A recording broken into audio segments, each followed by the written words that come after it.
Angeles. And today is Wednesday, June 24th, 2020. Can you believe half a year's already gone by?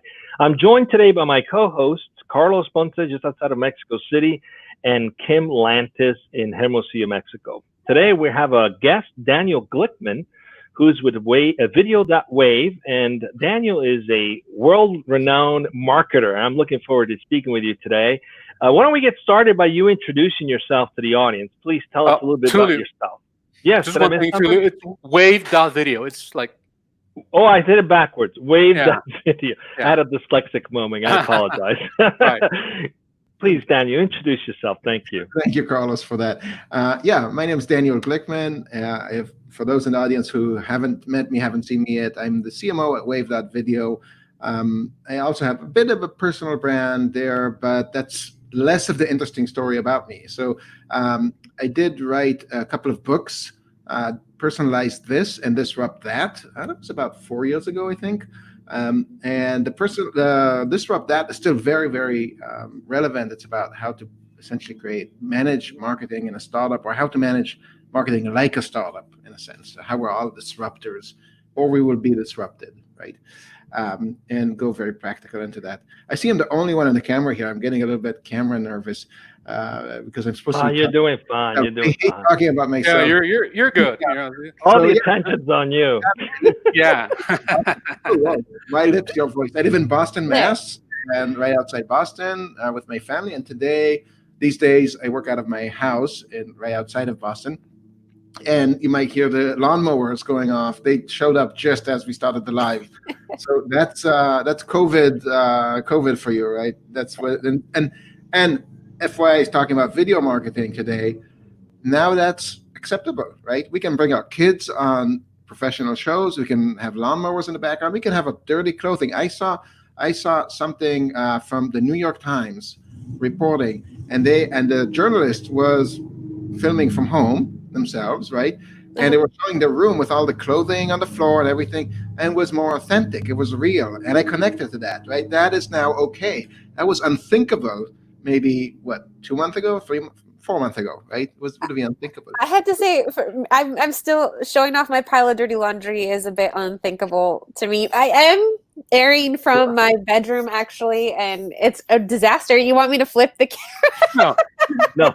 We're good, Kim. That's nowhere as good as that guy who was on television with a jacket on and a shirt, and underneath was basically in his boxers, and you could see his boxers on the corner of the angle of the camera. So it doesn't get any more authentic.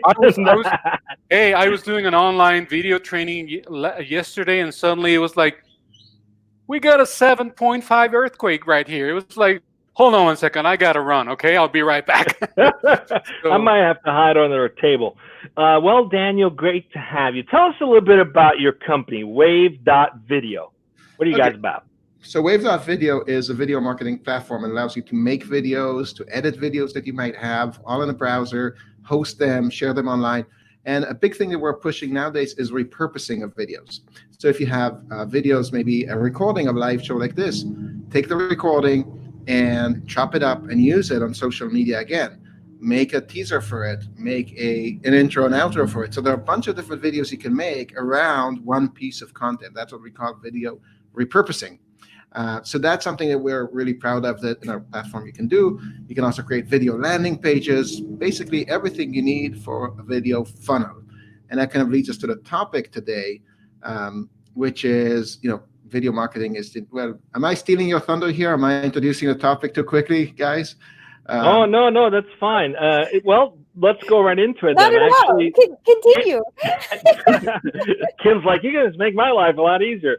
Kim, why don't we introduce the topic of conversation, since Daniel's going right into it. What's the topic of conversation? Yes, obviously he's a seasoned video veteran and that content marketing professional. But yes, his topic that he chose today was video with a new content marketing, specifically how brands are building marketing funnels using video only. Now that's a strong word for me, only. So let's go into that. Oh wow! So yeah, big topic, right? So a shift that's been happening for the last maybe 3, 4, 5 years, slowly and then suddenly, is we've been seeing content. What was it called? There was a term that somebody coined for this. It was content overload, right? There was so much content nobody could ever read it, and Right. it would take a lot of time to write it. And essentially, competition and content marketing, which we still think of as text, right? Blog posts. That's when we say content marketing. I think blog posts and PDFs. Then the competition became too difficult. It's too hot now to rank high in SEO, all of these things. And at the same time, the trend is consumer demand is they don't want to read as much, especially if you're going into the younger population, right? The younger they get, the less they read. So the trend, oh, wow, you got me following me there. Nice. So the trend has been shift to video. So the thought until maybe even last year has been, let's tag on a bit of video onto our content marketing. Let's do the content marketing the same way we've done before, inbound or content marketing, whichever strategy you go. And then, hey, how can we add a video? The challenge there, of course, is video is very expensive and very difficult. And so if you're adding it on top, it's just like, wait, but I see marginal increase in my performance because I'm still doing all the work I've done before, and I'm also doing video on top of it. And so I'm not getting a lot more results. But then you look at some brands that are doing well and they're really killing it on social. What are they doing? All video, right? So you sit there scratching your head. They're doing video and it's working for them. I'm doing video, it's not working for me. What's happening? Why is it not working? And this is the big shift that's been happening literally this year, is that brands are figuring out there's a strategy, there's a way to do this in a way that works. It's not just about volume. It's not just about getting up there making video. It's about doing it in a strategic way. I'll pause there and let you ask a question. Well, yes, I'm curious as to what that strategy, I guess I have two questions for you that I personally would like to touch on. Number one, what is that strategy? What is the best strategy that should be followed? Or if that strategy, of course, changes depending on who you are, if you're just getting started or if you're a well-known brand, budget, capabilities, all of that type of stuff.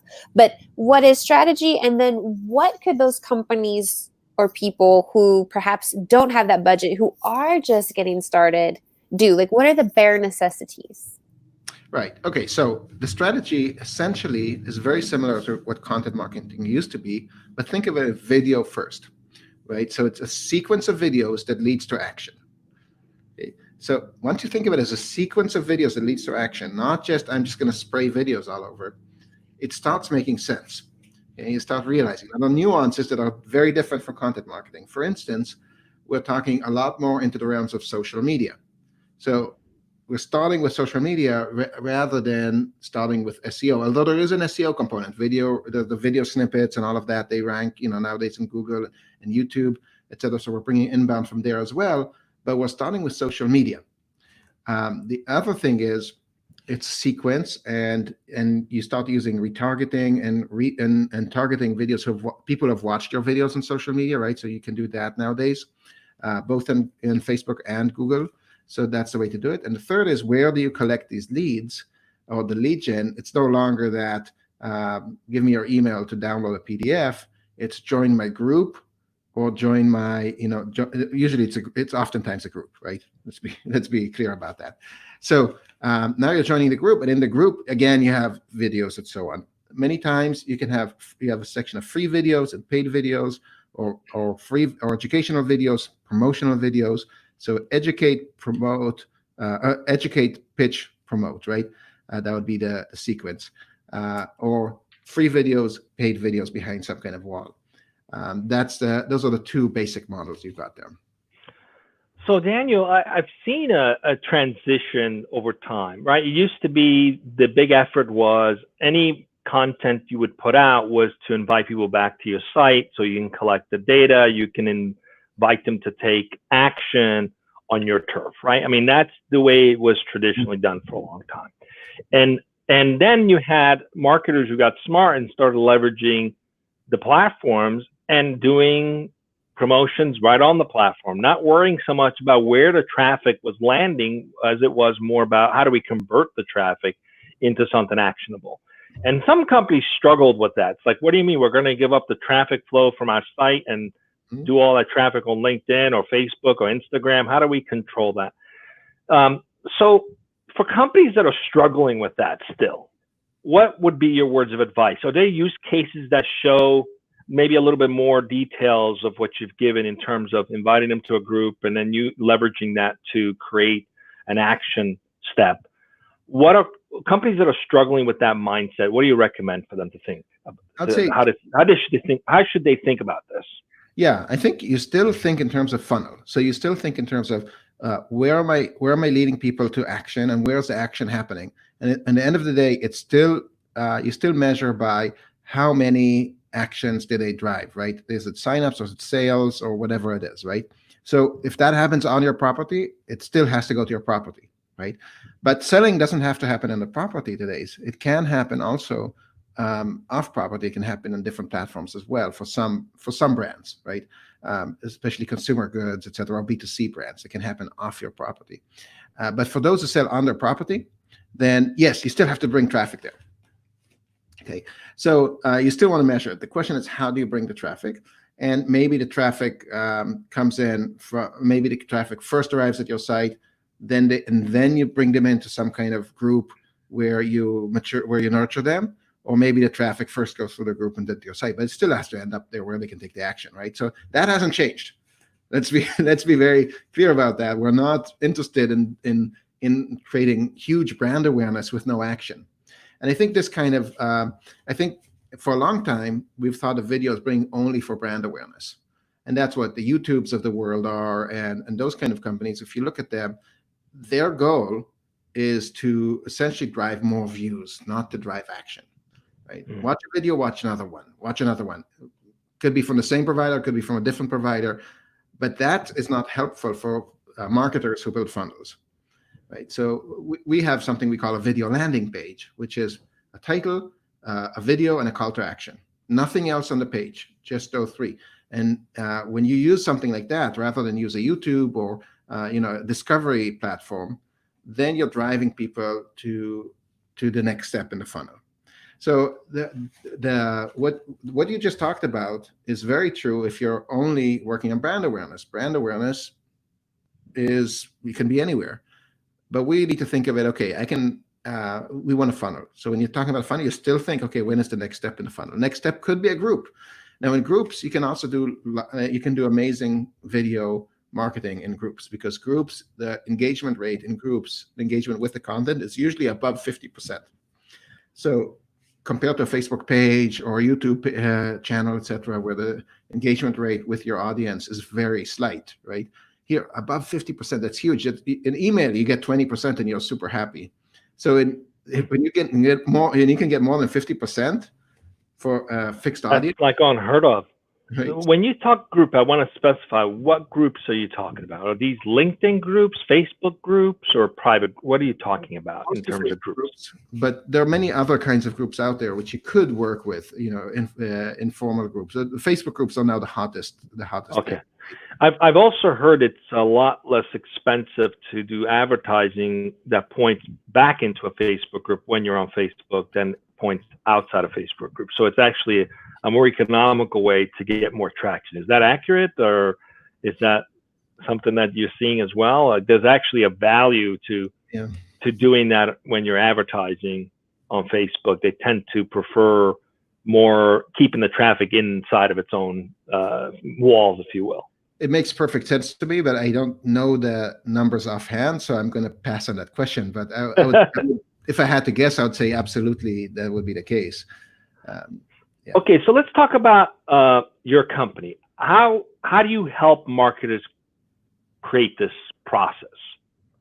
If I wanted to get better at engaging with the audience, inviting them to a group, creating a call to action, the steps you've talked about, what is your company doing to enable that? How does it work?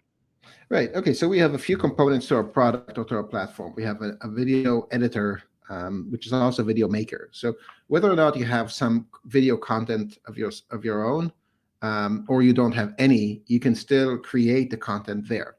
So the kind of content you can create, we have a lot of templates that help you set it up and get moving. Could be something like a teaser for a live, or a video ad, or a promotional video, right? So that's the first step. Second step is hosting. So we can allow you can build a video landing page within essentially a click of a button. And the third is the ability to edit video. So you can take a recording, something like this, take any kind of maybe customer interviews, etc., quickly edit them online, add text on top of them, captions, whatever you need, and format them to the right channel. So if you need a story versus a horizontal, want to add them to your website, you can do them just from there. So essentially all the tools you need. We even have video and email, right? So all the tools you need to get the video out, to get the video created and get it out, are essentially packaged in one product here. Do I have to be? I have a quick. Go ahead, Carlos. No, I was just going to say I'm focusing on your tagline, the one that you chose, which is how brands are building marketing funnels using video only. And as Kim highlighted it at the beginning when we were chatting off the air, the word "only" is kind of intriguing to me, to say the least, because then I cannot help but. If I were, like, say, a company or a brand or someone who's trying to build a personal brand, and I'm thinking of video only, where does that, from your perspective, where does that leave, the rest of other more traditional approaches, like maybe inbound or content marketing or any other, even blog posts, written blog posts and all that? Where does that leave? Where does your proposal, what you're doing here with video only, where does that leave the rest of the other marketing tools that are more traditional in nature? Or are they left completely out, or is there a way like an overlap somewhere? Can you talk to me about that, please? Oh, there's definitely an overlap, and there's definitely a case to still do inbound marketing and SEO. We do a lot of SEO. We bring in a tremendous amount of traffic through it. It's not, it doesn't exist. And there is an overlap. So when I say only, it's try to challenge yourself to think, how do I build a funnel video first, right? Not create the content, the text content, and then add a video on top of it, because the marginal add value that you're adding on is very little. But let's start with the video content. You have a live here, right? What is the campaign that you're building around that live? What is the call to action? Where does it lead to, right? And so maybe you need some text to go with it or something else, but it's video first, and it can be video only many times as well. Okay. There's an overlap. So for example, you could take this video recording and you could write, you could print out, you could do a transcript of it, do a quick edit, maybe do a summary, and create a blog post with the video embedded right in the middle, right? Those who want to watch will watch, and the text gives you the SEO. And some people, like myself, are still readers. They like to read, right? I'm right. That sort of resonates, right? Exactly. I think the variety of your audience is always going to exist, and like anything, trends, it's like a pendulum, right? Like you said, this need of distinguishing ourselves because there was so much content out there, and probably eventually there's going to be so much video. So what's going to happen? We're going to swing on back to the written content or something of that sort. One of the advantages that, go ahead. I'm sorry, Carlos. No, I was just going to add like something real quick, which is I resonate with what Daniel is saying, because this is how Dojo Live started. We started with conversations, and then they got recorded on video, and they were just embedded onto a landing page. There was nothing else. It was just the video. And then, we started creating transcripts and blog posts and even audio podcast versions out of that video. But we started with the video. So as Daniel says, start with the video. That's pretty much what we're doing here, right? So that's I'm listening. I'm like, we've done that. Check that. That's exactly what we're doing. Think of the operational value here with this mind shift, right? So when you're creating a blog post from scratch, you have to strategize the content, you have to figure it out, you have to organize it in your mind. That alone takes time and effort, right? The cost of creating a blog post today, if you look at the full cost, including designing everything else, you're talking about well over $1,000 by the time you're good and done. Some of us can do it for less, but let's if we're truly honest, it's expensive. And time consuming. It's easy for us today to have a great conversation or great content on video. We can express ourselves easily. Yeah, it's a little bit organized, less organized, but we can put out their great ideas. So the production cost associated with this now is dramatically lower because I can do a video like this online, right? I can then ship out, I can have an AI do the transcript, ship it out to a low-cost employee overseas, get them to rewrite it a bit because the intellectual value is already in the video. I put it there already, right? So now I can have somebody that I can pay less to get the job done, to create that SEO content, all of that kind of stuff, and put it out there. So look how much less time, how much less effort, how much less money it can take to get it done. And now I have a piece of great content with video, which I can reuse in different ways as well. I'm not just stuck with that one blog post. Right? I think there's value there. But one of my questions, let's go to the company culture side. What's the better approach here? Is it something that should be organic? Like your approach to the content that you're creating, the video, is just something that evolves over time? Or should we be a bit more analytical, a bit more calculated, and have this sort of conversation of who are we and who do we want to be versus who are we becoming? Well, the ultimate question. So I think it really depends on the great question. on your company culture and on your brand vision and identity, right? And your brand story.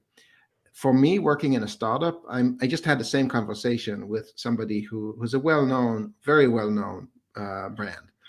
And she was telling me, look, it took me 20 years to build my brand. You got to work it, figure, and then you don't step out before it's all figured out. And I'm like, listen, I'm in a startup. We hit the road running. Actually, we get into a car, we learn how to drive while we're in it, and we change the tire while we're speeding down the highway too, right? So that's how we do it. So it really depends on the company culture. I will say that it's become vastly more effective and more appropriate to be authentic or real. So if you're on a journey yourself, show the journey, be in that journey, right? Make it public. Don't try to hide it. It resonates so much better. If you're in COVID right now at home and the landscapers are there, or your laundry is on the floor, and that's where you are, then that's where you are, and that's how it works for you. So that's good. And now, if you try to hide stuff that you're not proud of, it's not. I mean, you don't have to share every piece of information, but it doesn't really work. People sense right through it. So pick the elements that you want to surface to bring out to the world, and make sure you bring them out fully. Don't go half. And if you're on a journey right now, bring out the journey. Right. Authenticity and vulnerability are the new. Yeah. I mean, that's so powerful. I think so many brands show the aspirational truth versus where they really are. And people just see through that today. They just cut right through that today. And so you end up looking disingenuous. My question is, what's better, to have a video strategy around the brand itself or individuals that are ambassadors for the brand?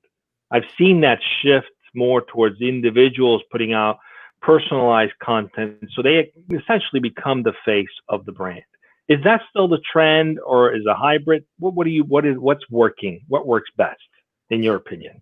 Absolutely. The more you can personify the brand, people don't buy an abstract brand in general, right? Unless the brand is like Coca-Cola, or they have billions of dollars poured into it over the years.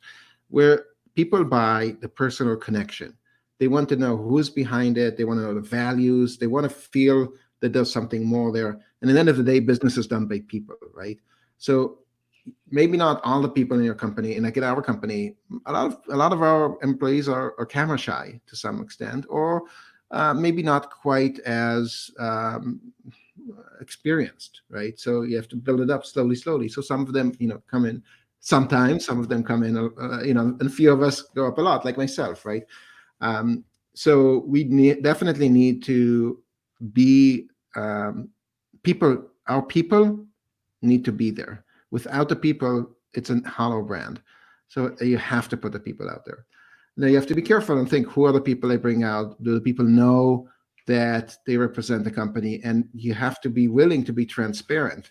So if you're, in old days, maybe you hired, if you I know a company that hires a lot of ex-cons. That's their thing. They hire ex-cons and they give them a great place to work, and it's kind of their mission. Is that something you want to be proud of? I would say it's awesome. But if you're bringing ex-cons into people's homes to do service, right, you have to think carefully, how do I bring it out? How do I position it so it's seen as something great, not something threatening? So, but you want to lie to people and say, no, we don't bring ex-cons? No, you want to actually make it, so you have to have that level of transparency, willingness to be transparent if you're going to put your people out first. And if you can do it, great. Absolutely do it.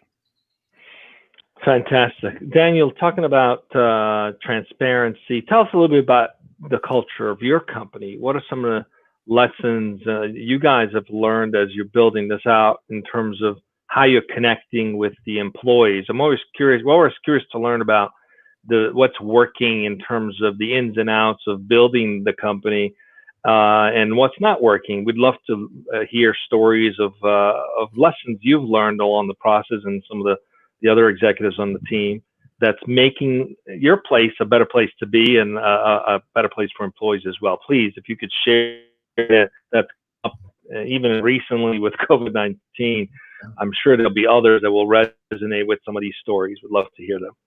Yeah, there's something that actually first came to mind when you asked that question. I've never talked about this before, but I'm happy to. So we're an international company. We have 3 offices, one in Boston, one in St. Petersburg, Russia, and one in Lviv, Ukraine. And that's for historical reasons. Our parent company has many more offices, and that's evolved. So amazing people in all 3 companies. There's some cultural differences between us, right? Not so much the culture of the countries. I mean, there's that too, and the language, subtleties of language, which make a difference. But simply every office had a slightly different hiring style. And so you end up having, and if anybody here is familiar with DISC profiling system, we did the DISC test, DISC assessment. Yes, and I love that DISC assessment. It's amazing. If there's any one thing I would say, about company culture, is have everybody in your company do the DISC profiling system, and then compare and discuss it between each other. So it turned out that our Boston office was all like gung ho, get things done fast, get things moving, D's and I's. DI's, yeah. And the St. Petersburg office was all like C's, and the developers in Lviv were just like all over the map. So each office had their own culture, and so when they would talk and we would talk inside our offices, we would sort of have our own style and come up with certain ideas, and then they would have their own style. And then when we talked between our offices, there would be this friction, clash a bit, right? So about 2 years ago, that got a little bit disturbing. I wouldn't say, not disturbing in the sense that there was something bad, but in the sense that there was friction. There was clear friction there. So so we did the test and we talked about it, and things got dramatically better once we started understanding, they're all the cautious types. They're just bringing up all the issues up, ahead of time. They're not trying to stall. They're just bringing up all the issues, and they need to go through them one by one. Let's do that. So we know, okay, in our meetings here, we go talk about ideas. We separate ideas from execution. We separate tactics from strategy. We have different conversations, and we try to organize things in conversation, and would state it, would say very clearly, this is an idea, so feel free to brainstorm, don't be threatened by it, things like that. I would say, hey, this is let's talk specifically about our plan now. Okay, what is the exact plan? What are we doing? And that brought a lot of comfort and better communication into the mix, because people would be afraid to talk if they're like, oh my God, there's like this big thing. Are we supposed to do this tomorrow? What's happening? They couldn't tell the difference. But now that they know, they feel much more freedom to speak, because nothing is stressful or intimidating. What a great story. I particularly love DISC assessments. Personally, I think they're like the love language of business. Once you understand the language, you can relate and learn to communicate with each other in much more effective ways. And you could also see who adapts to cultural environments based on the DISC assessments as well, to in some cases fit in or survive. So we should have some kind of an app where each one of us alive walks around with it and it pops up, our own DISC assessment, so we know how to relate to each other and stop having all the friction that we're having in society. Who knows? Maybe there's something like that that'll come out. But thanks for being vulnerable and sharing that with us. Sounds like you guys worked through it. So good words of wisdom. Any company with those kind of multicultural environments where friction is happening, maybe a DISC assessment is due, and use some of the tools on how to communicate. Daniel, it's been great to have you. We're up on time. It's been great to have you as a guest.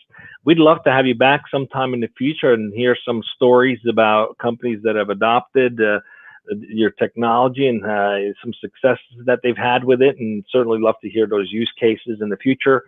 And again, great to have you. And Carlos, what do we have for wrap up? We got another guest tomorrow, right? Yes, we do, Tulio. We have Josh Scales, the CEO of Unity Health, which is a health tech company, very relevant these days, right? There's a lot of things going on in health tech. So that's who we have today right here on Dojo Live at 1 p.m. Pacific.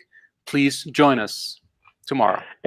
Thank you. And I want to remind you all that on Monday, we do the recap show. It's about 10 minutes. Any one of you who have listened that would like to participate, be one of the squares right here on the video and share your thoughts and what you've learned over the past week. We've got 3 shows you can check out, and it's going to be a fun recap. It'll be a challenge to do it in 10 minutes, but we're going to try. Thanks for joining us, and stay safe, everyone. Thank you. Goodbye. Thank you, everyone. Stay with us, Daniel.